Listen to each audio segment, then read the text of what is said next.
Hey, what's up, everyone? This is Jason Tucker, and this is WPwatercooler, episode number 194. Today's topic is benefits of traveling to a distant WordCamp.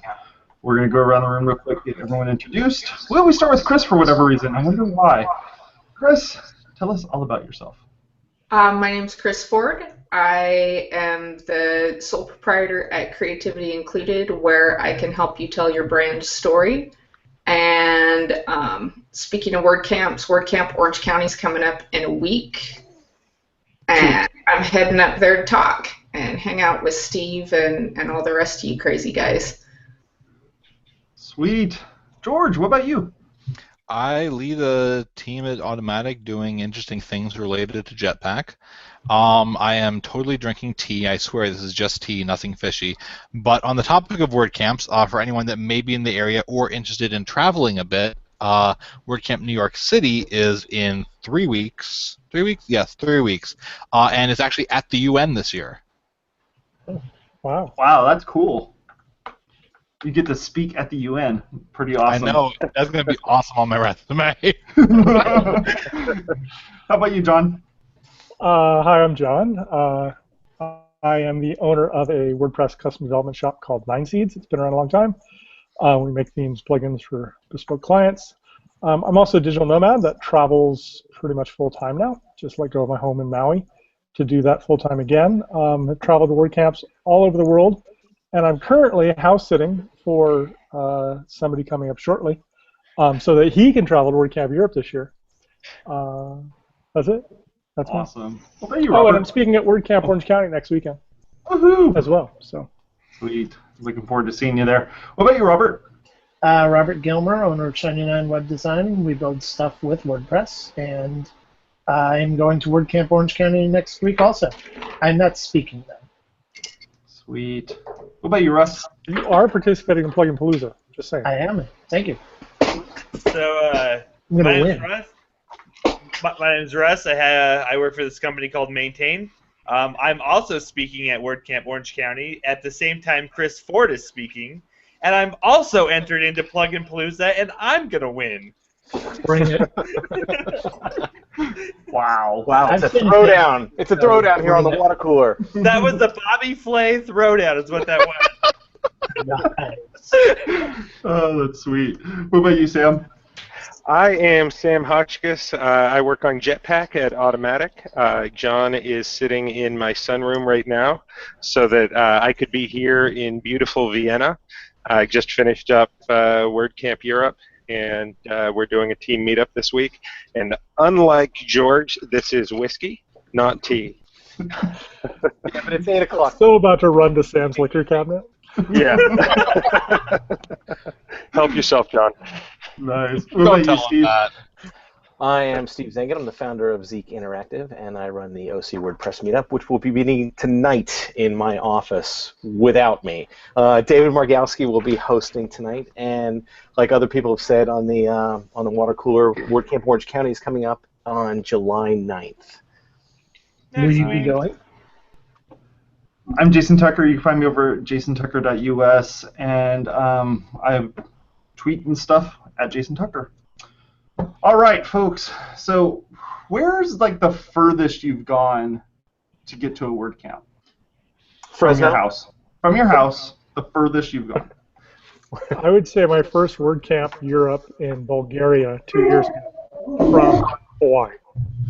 Wow. I only say that because it was a 12-hour time difference. Yeah, that has to mess with you, right? We had to start with that guy. Like, he just trumped us all. No matter what I say, Where else that are we was gonna the go? farthest. I went to one on Mars. Oh, yeah, WordCamp Mars. WordCamp Lunar Maybe that was Surface. just the Orange County one was Say. I'm not sure. I have to say, it's a pretty impressive panel today in the fact that two of the people here are currently traveling to attend WordCamps. Everybody else has traveled at least hundreds, if not thousands, of miles to them. Yep. Yeah, no. I was in Vienna, like Sam, and now I'm in London, still traveling, just making a vacation out of it. Nice.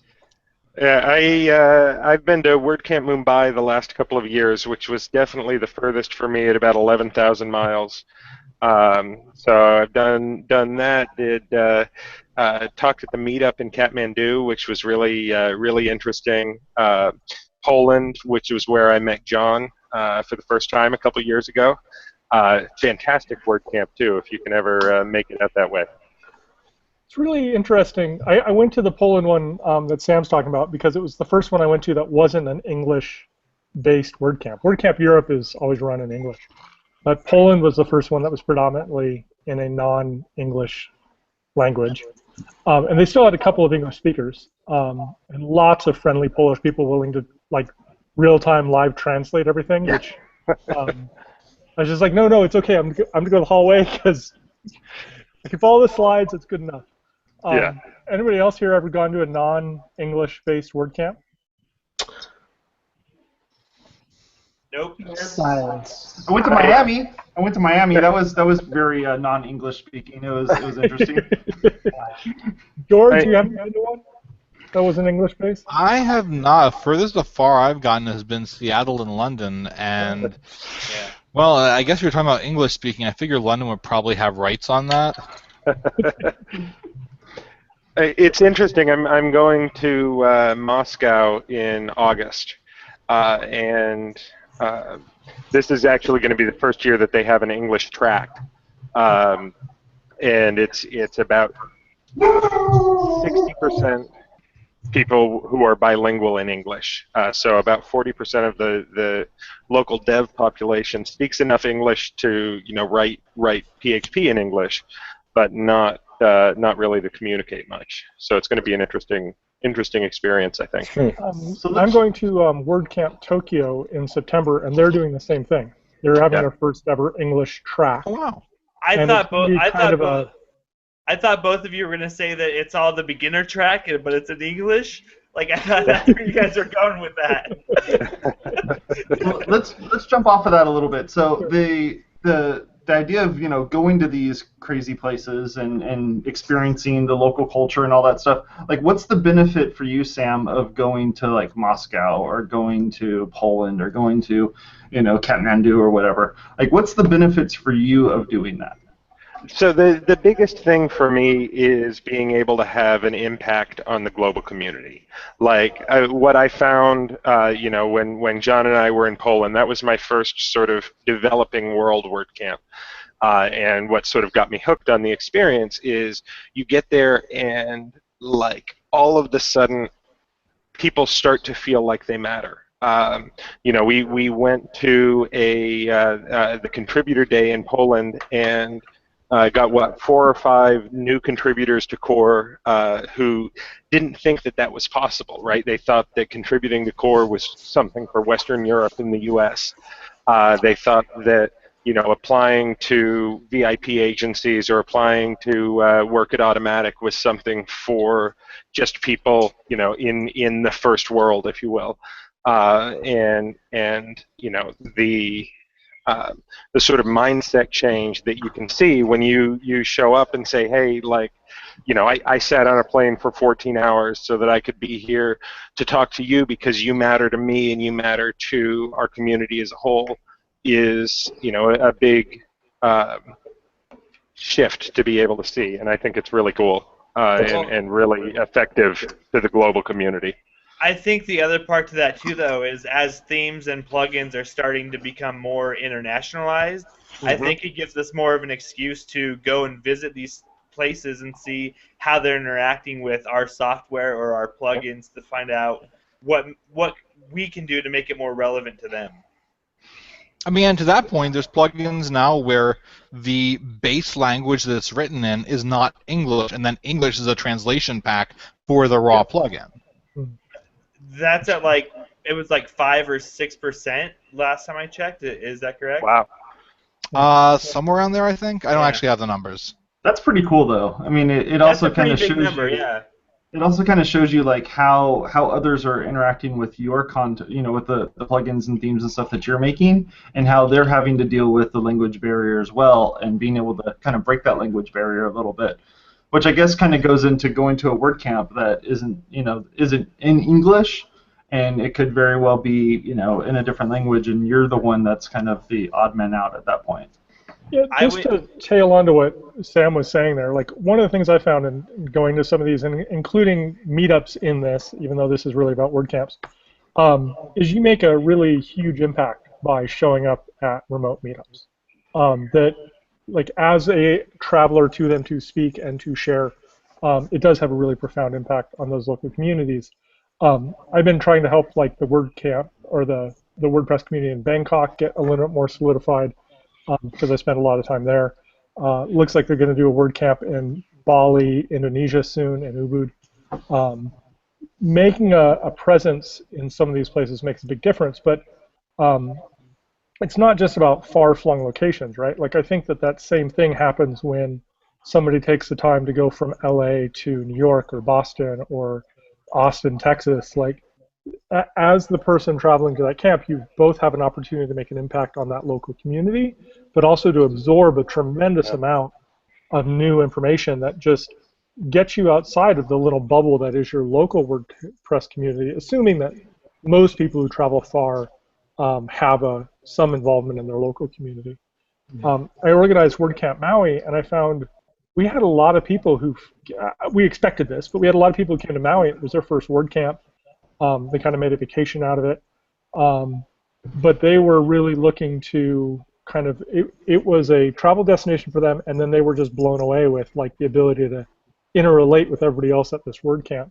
And I think you do it a little bit differently when you travel to WordCamp where you don't know everybody there. Like, I'm in Orange County 5 years in a row, right? I can't stop. I can't get out of the hallway because you're just saying hi to all your friends all day long. You go to a WordCamp you've never been to in a region of the country you've never been to, and you meet new people and you learn new things at the same time. And that's what's important about that. And I think it's always important to take ourselves outside of our bubble, right? And when I'm at the meetup in Orange County every month and at our WordCamp, it's always kind of the same issues over and over again. Not that that's not interesting, but it really is the same things. When you go to a different region, right, new things come up, new challenges come up, and people are dealing with different kinds of sites and projects, and that's always really interesting.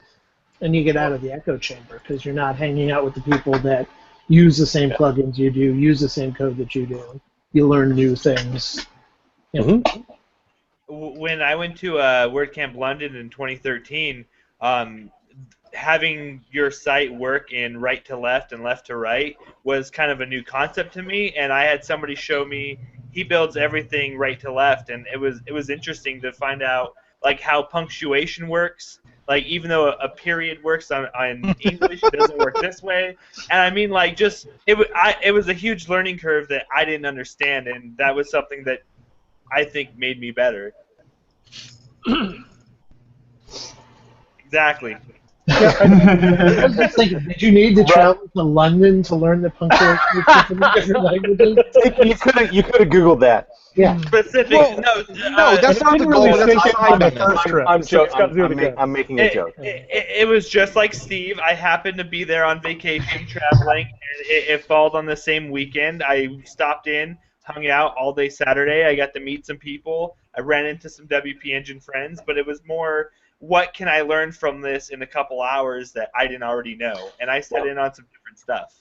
And I think just looking at the sessions that you see at WordCamps in different regions will kind of give you an indication as to the challenges that they're dealing with, right? That's what I picked up from WordCamp Europe.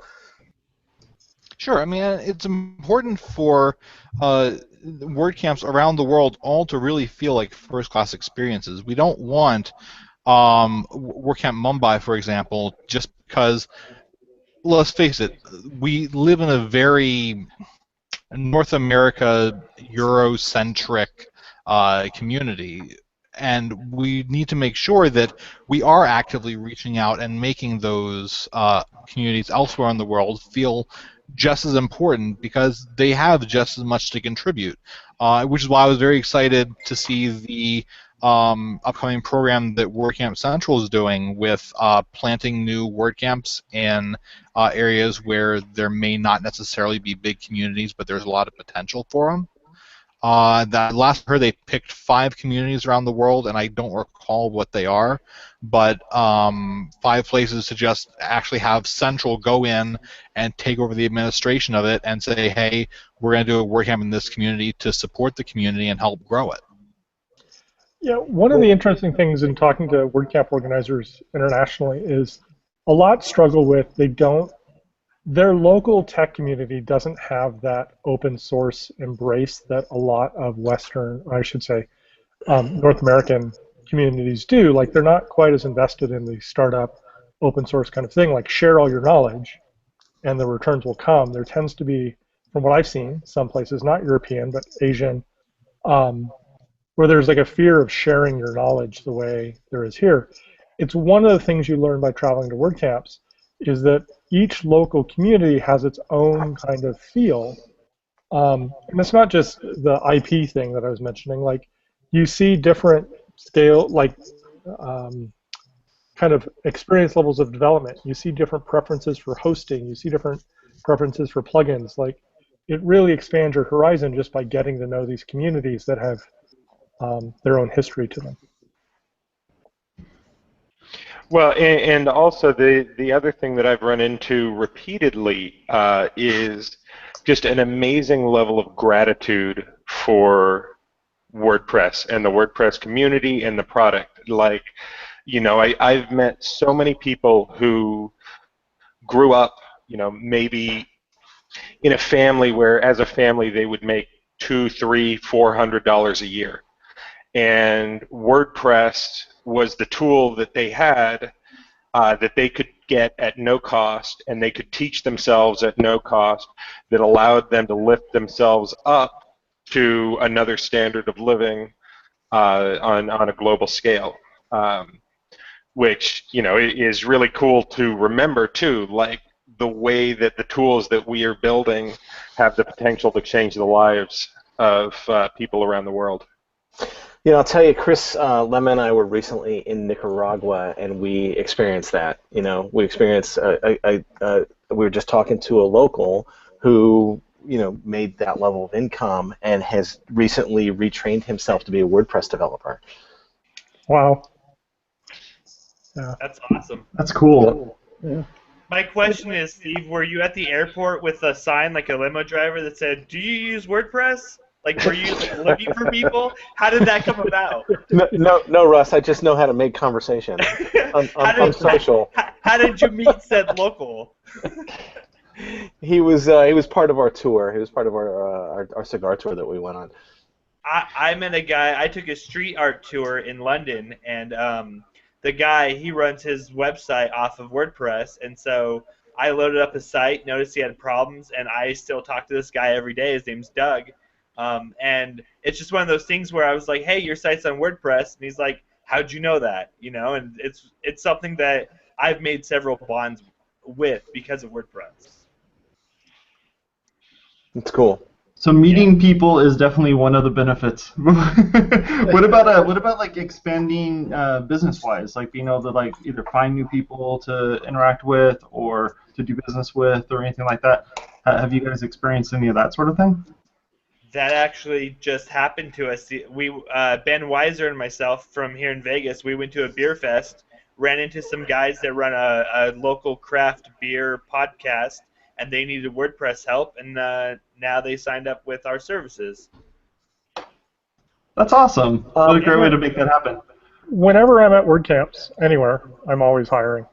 But that's true domestically, that's true internationally, that's true, I think, of everyone in the WordPress space who's in a position to hire is in the same boat. Like, you tend to find the best people at WordCamps. They're the people who are invested in the community, people who are invested in the product. Like, there's other places, but for sure. Going back to the Poland example, I met a few people there I'm still in touch with. I haven't been able to work things out. Same thing in WordCamp Europe, with a couple of Bulgarians and other people in Europe. You know, the area I'm looking into is Southeast Asia and South Asia, but they don't have many WordCamps. So I'm really I'd like to get to Jakarta. That's in Indonesia. Be interesting. But to answer Jason, yeah, I think hiring and partnerships and all that is a big part of it. And I've never been a really big fan of outsourcing, especially overseas outsourcing. It just has never worked for me. But if I was at a WordCamp and could meet a developer face to face, right, and actually sit down and see how they work and kind of who they are, that would be a benefit. Yeah, and you don't even have to travel far. I went from San Diego to LA, and that's where my conversations with crowd favorites started. Yeah. So, it doesn't have to be traveling to Jakarta or someplace like that. I went 75 miles. It's a great way to humanize people. You go from someone being the great disembodied Wizard of Oz face up there to the little man behind the curtain to have a beer with. Yeah. That's where I met John Hawkins and Todd Hush, 8 years ago when my WordPress professional journey started with 9Seeds. And then, a couple months ago at WordCamp San Diego, I interviewed 3 people out of that WordCamp. It's always it's not just outsourcing. It's from San Diego, it's to Vegas, it's to New York, it's everywhere. Well, and I think what we're talking about is the hallway track. I mean, that's where you meet people, and frankly, that's why I go to WordCamps. I don't attend a lot of the sessions. I attend the stuff I'm interested in, but I typically am found in the hallway networking. That's where I get the most out of WordCamps. The same thing Chris said. I went to lunch with some of the guys from WebDev and some of my friends, and it was one of those things where they had an opening. I applied. They know me. They know my track record. It's just one of those things where you keep consistent. And they hired you anyway? Yeah, like legal status was not a worry for them, but. That wasn't what we were talking about. It was one of those things that it was just like I built a friendship with these people over multiple WordCamps, and when an opening came up, I was able to have a little bit of leeway into that. And frankly, that is for me again. It's the best part of WordCamp is what happens at the after party, what happens at lunch, at drinks, things like that. I mean, that's where you really get to know people. And especially in a remote area or in a distant area, that's the best part of WordCamp for me. I think one of the things we talk about that, Steve, the network and the hallway track and all that. One of the things I like to point out is that we talk about the hallway track, and I think some people who maybe are new to it, it's not just social business networking, right? It's talking about problems. It's talking about technical issues. There's lots of things, that conversation that happens.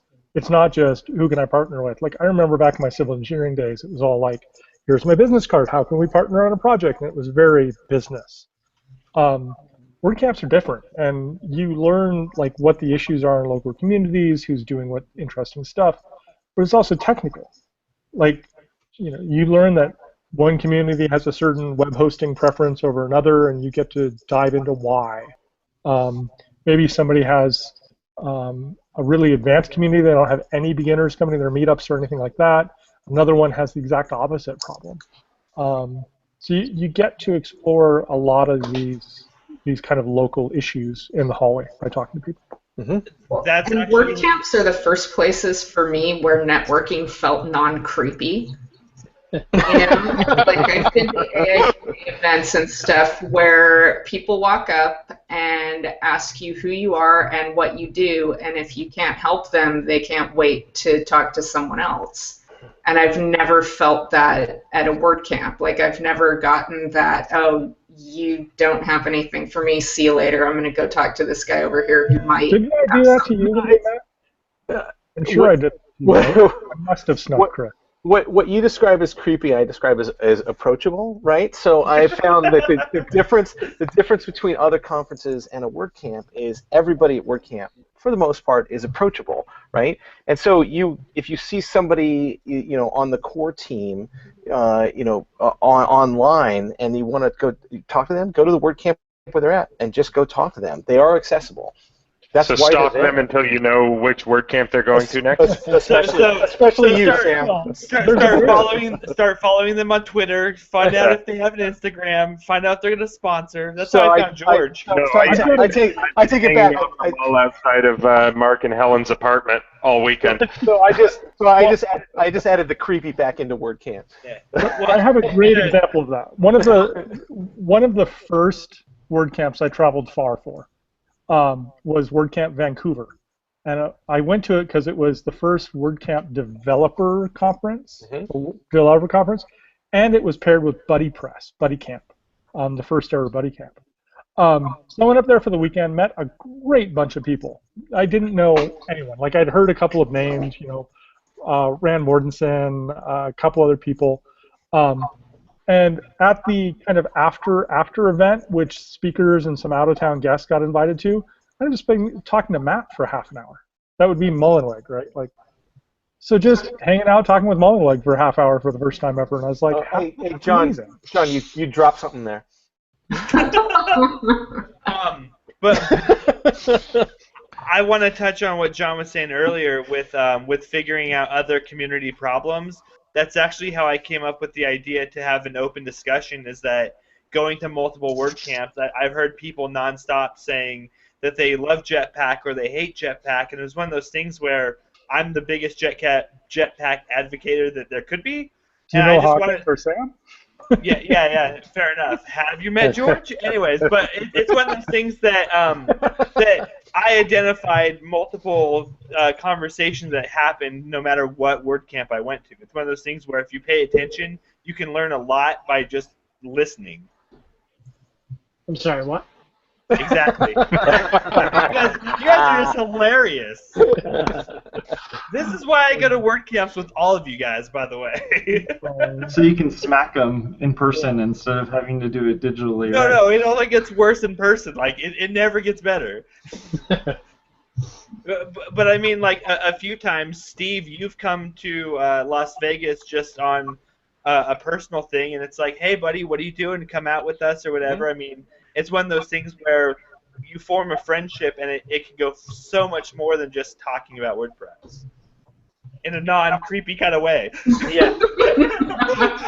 I heard myself. Yeah, What I'm saying. Yeah, I me think too. it's There's funny. just nothing non-creepy about this group. Basically, what I'm saying is I'm in the hotel room next to Steve. Is what I'm saying. Oh, okay. Totally So- non-creepy. Going indoors. So one of the things I thought about, Jason, when you presented this topic, the benefits of traveling to distant WordCamp, the first thing that came to my mind is the write-off. Right? Yeah. I mean, well, nobody's talked about it, and I hope the IRS isn't watching. But When if I travel, We just got 7 new viewers. It's now work related. Right. I mean, that's why you wrote off that vacation I booked for you to Maui, right? Oh, wait. You didn't come. my wife has family out in Chicago, and I've told her next time we're able to do WordCamp Chicago, I'm going to buy her a ticket to the WordCamp, even though she's not going to go to it, because then her plane fare is tax deductible. WordCamp US last year in Philly. IRS. You know, Robert, I hope the IRS 3 weeks out sees the there with friends. recording of this talk. I'm not a tax attorney. I don't know. I just want to say that I'm not affiliated with any of these companies or any. No, but it's true. I mean, I go to WordCamps as part of my business, right? I'm going to write it off. So Makes that sense to me. Makes total sense to me. Off my entire life, so I get it. I was going to say, you could just go the Jon Brown way and just travel country to country and be like, suck it. Well, like, everywhere I go, I end up going to WordCamp. I go places for a month or two at a time. It's not hard to drop a WordCamp in the middle of one of those. yeah. And quite There often, is one it is focused around it, right? Like, I'm going to Indonesia next month, and then on the way home, I'll go through WordCamp Tokyo. We're going to a conference called Blog Her in Austin, Texas, after we get back in October. Mm-hmm. As much as I can, as I travel, I do it around WordCamps. Like, they're a key feature in where I go and when. As long as you make it clear to Customs and Immigration that you're traveling for business, not for work. Yeah. Yes. Yes. Yeah, I was going to say that. Yeah. No. John, are you going to blog her just because Sheryl Crow is going to be on the panel? Totally. I'm the world's Well, biggest. now I'm going. What's her name? Fan. No, we're going mostly for Elena, but because she's a food blogger and a woman blogger, and we have some friends in Austin we want to check out to see. And at the same token, it's like great business opportunity for me to kind of see what happens outside of the WordPress sphere. I think Awesome. I think you should go be like Chris Lemma and go hit up WP Engine and just start taking some phone calls and wearing shirts. And... Dude, my bros at work, WP Engine, are like, we've got co-working space. You can come work here every day. I'm like, yeah, I'll stop by. Would you look at the time? That's about it. Yeah, dude, but I'm like, I can't, though. I'm not working on your Would you look at the time? Yeah, it's something 30 right now for all of you. So, folks, make sure you go over to our website at WPwatercooler.com, click on the links there to subscribe. We'd really appreciate it. If you like this particular show, hit the thumbs up button on YouTube or on your podcast player of choice. Thank you, folks, for being on. You have a good rest of your day. See you at a WordCamp. I don't think the IRS comments really matter. I'm not sure John's a U.S. citizen. This